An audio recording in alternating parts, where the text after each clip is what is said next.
21/2/2022 साली महाराष्ट्र सरकारने एक शासन निर्णय केलेला होता आणि त्या शासन निर्णयानुसार ऊस उत्पादक शेतकऱ्यांना दिली जाणारी जी एफआरपी आहे त्या एफआरपी पैकी केवळ जी बेसिक एफआरपी आहे 10.25 वर निघणारी तेवढीच एफआरपी द्यायची आणि त्यातून तोडणी वाहतूक वजा करता पहिला ॲडव्हान्स द्यायचा आणि उर्वरित रक्कम ही सीझन संपल्यानंतर त्या कारखान्याची रिकव्हरी किती लागते त्याचा हिशेब करून 2 टप्प्यामध्ये द्यायचा अशा प्रकारचा तो शासन निर्णय होता।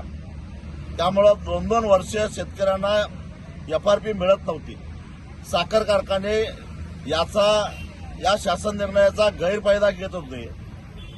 आजही या क्षणामध्ये महाराष्ट्रामध्ये जवळपास 7 ते 8 हजार कोटी रुपयाची एफआरपी थकीत आहे आणि म्हणून या शासन निर्णयाला मी स्वतः मुंबई उच्च न्यायालयामध्ये हरकत घेतलेली होती, त्याला आव्हान दिलेलं होतं। जवळजवळ 3 वर्ष त्याच्यावर सुनावणी होत नव्हती।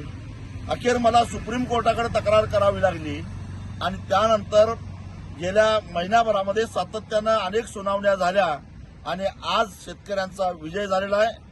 21/2/2022 हा शासन निर्णय मुंबई उच्च न्यायालयानं फेटाळलेला आहे आणि ऊस उत्पादक शेतकऱ्यांना पूर्वीप्रमाणे विना कपात एक रकमी 14 दिवसाच्या आत गेल्या वर्षीच्या रिकव्हरीच्या आधारानं एफआरपी द्यावी असा निर्णय हायकोर्टानं दिलेला आहे।